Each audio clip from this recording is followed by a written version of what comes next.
15 साल की जमूरी अपने माता पिता के साथ परमारपुर गांव में रहती थी। जमूरी के पिता जैसे ही ड्यूटी से लौटते, वो उनकी साइकिल छीन लेती और गांव में घूमने निकल पड़ती। अरे जमूरी, कहाँ जा रही है? कहीं नहीं पिताजी, बस गांव का चक्कर लगा कर आती हूँ। जमूरी अपनी शैतानियों के लिए पूरे गांव में फेमस थी। जब वो साइकिल से गांव का चक्कर लगाने निकलती तो बहुत लोगों को परेशान करती। अरे मेरे बाल कौन ले गया जमूरी? हरी चाचा टकलू है।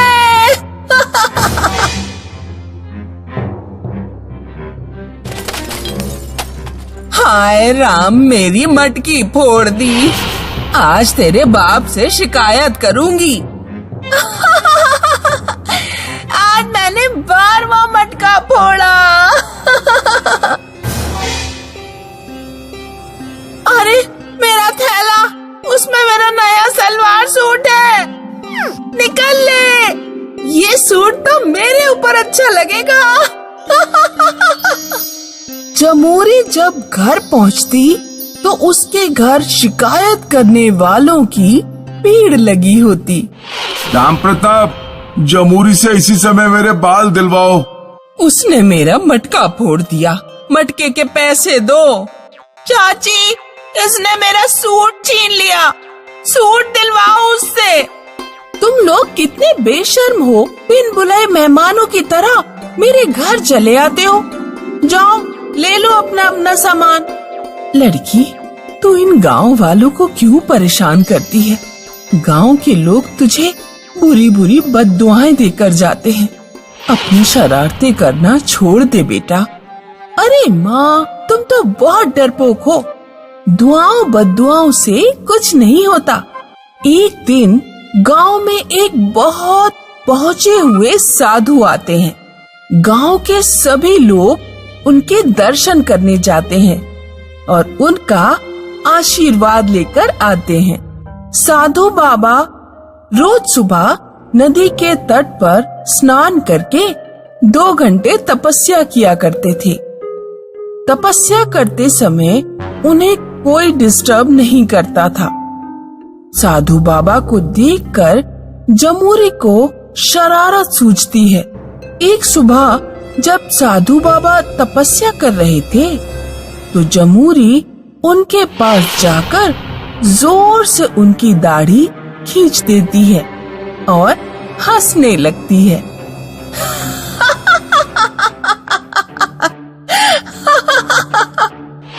साधु बाबा को भयानक गुस्सा आ जाता है।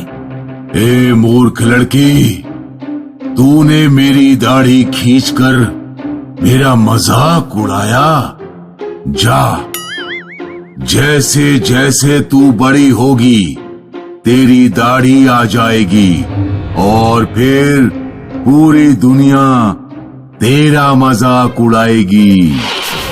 साधु बाबा जमूरी को श्राप देकर चले जाते हैं। जमूरी जैसे जैसे बड़ी हुई उसकी दाढ़ी जमने लगी। अगर जमूरी मशीन से दाढ़ी साफ करती तो कुछ दिनों बाद और भयंकर दाढ़ी आ जाती। जमूरी कहीं भी जाती उसे मुंह पर रूमाल बांधकर जाना पड़ता, वरना लोग उस पर हंसते। एक दिन जब जमूरी बाजार में सब्जियां खरीद रही थी तो 2 लड़कियां उसके पास आती हैं और उसके मुंह से रूमाल हटा देती हैं। क्योरी, दाढ़ी वाली जमूरी, ये मुंह छुपाकर क्यों घूम रही है? पहले तो हमें बहुत परेशान किया करती थी, अब तेरा रुमाल नहीं मिलेगा। चल निकल ले यहाँ से। लड़कियां जमूरी का रुमाल लेकर चली जाती हैं। जमूरी जब घर की तरफ लौट रही थी तो गांव के लोग जमूरी पर खूब हंसते हैं। सिर और घुटवा ले जमुरिया, फिर तू कटप्पा की तरह दिखेगी। अरे ओ दाढ़ी वाली, अब तेरी शादी तो होगी नहीं, चल मुझसे ही शादी कर ले। जमूरी घर पहुंचकर अपनी माँ से कहती है, माँ, मैं उस साधु बाबा को ढूंढने जा रही हूँ जिसने मुझे ये श्राप दिया था। बेटी, 7 साल बीत चुके हैं, अब तू उन्हें कहाँ ढूंढेगी?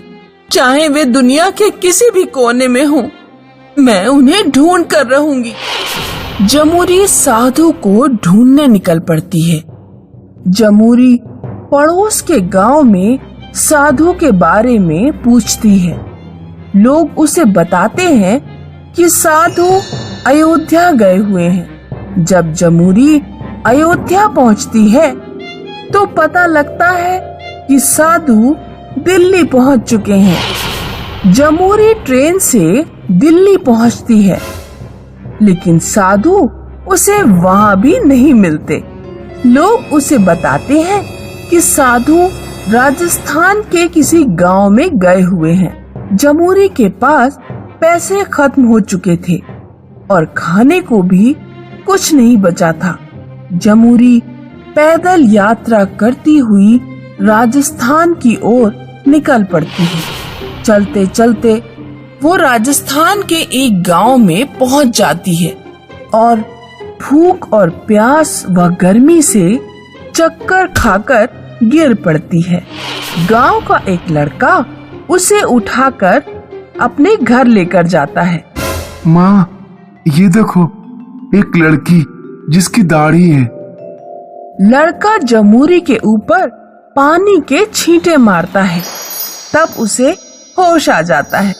तुम कौन हो और यहाँ किस उद्देश्य से आई हो? मैं एक साधु की तलाश में हूँ जिन्होंने मुझे 7 साल पहले श्राप दिया था। बेटी, वो साधु बाबा तो अभी कुछ दिन पहले ही इसी गांव में मर गए। नहीं, ऐसा नहीं हो सकता। अब मेरी दाढ़ी कभी खत्म नहीं होगी। बेटी, तुझे रोने की जरूरत नहीं। साधु बाबा ने गांव में तेरी चर्चा की थी। उन्हें अफसोस था कि क्रोधवश उन्होंने एक लड़की को जीवन भर के लिए श्राप दे दिया। वे अपना कमंडल छोड़कर गए हैं, जिसके जल से तू श्राप मुक्त हो जाएगी। औरत गांव के मंदिर से साधु का कमंडल लेकर आती है और जमूरी पर कमंडल के जल के छींटे मारती है, जिससे जमूरी की दाढ़ी हमेशा के लिए गायब हो जाती है। बेटी, तू तो बहुत ही सुंदर है। मेरे बेटे से ब्याह करेगी? मेरा सौभाग्य होगा। जमूरी ब्याह करती है और अपने गांव जाकर अपने माता पिता से मिलती है। जमूरी के माता पिता जमूरी को श्राप मुक्त हुआ देखकर बहुत खुश होते हैं। कांता देवी के 2 बेटे थे, जय और विजय। दोनों की अब शादी की उम्र हो गई थी, इसलिए कांता देवी आज उनके लिए लड़कियां देखने जा रही थी।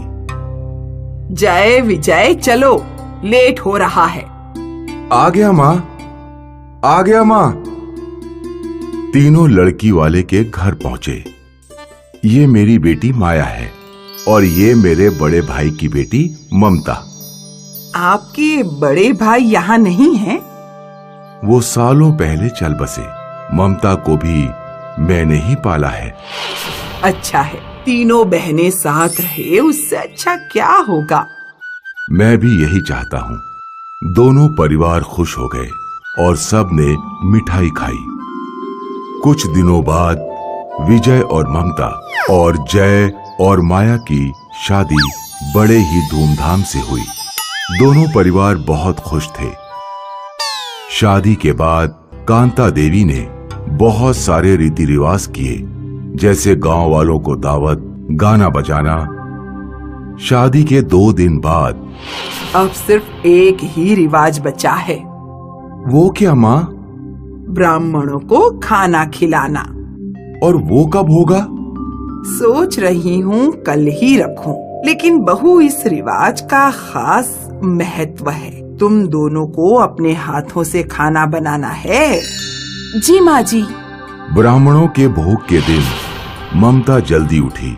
वो रसोई में गई और उसने काम करना शुरू कर दिया। माया बहुत देर बाद उठी। दीदी, आप तो जानती हैं कि मुझे ये सब करना बिल्कुल नहीं पसंद। अब आपने शुरू कर ही दिया है तो खत्म भी कर लीजिए। ममता को माया के ऐसे रवैये की आदत थी, क्योंकि माया शादी के पहले भी कोई काम नहीं करती थी। माया अपने कमरे में गई और श्रृंगार करने लगी और बेचारी ममता अकेले सारा काम करती रही। 3-4 घंटे बाद सारा काम खत्म हुआ। तुम अकेले यहाँ हो? माया कहाँ है? वो अभी अपने कमरे में गई हैं। अच्छा। ममता माया की हर गलती छुपा लिया करती थी। कांता ने 2 ब्राह्मणों का स्वागत किया। बहू, ब्राह्मण देव पधार चुके हैं। जी माँ जी। ये सुनते ही माया तुरंत रसोई में गई और ब्राह्मणों के लिए खाना परोसने लगी। ब्राह्मण देव, आरंभ कीजिए। ब्राह्मणों ने खाना शुरू किया। माया दोनों ब्राह्मणों को भोजन परोसती रही। उनका भोजन हो जाने के बाद, भोजन बहुत स्वादिष्ट था। किसी ने बड़ी निष्ठा से बनाया था। हाँ, मेरी दोनों बहुएं सुबह से मेहनत कर रही हैं। दोनों ब्राह्मणों ने एक दूसरे की ओर देखा। तो फिर इन्हें आशीर्वाद भी इनकी निष्ठा के हिसाब से ही मिलना चाहिए। ब्राह्मण ने जादू से 2 फूल प्रकट किए। एक फूल ममता को दिया और एक फूल माया को। और फिर दूसरे ब्राह्मण ने कुछ मंत्र पढ़े और तुरंत ममता के फूल से जादुई धुआं निकलने लगा, जो उसके गले में हार बन गया। धन्यवाद।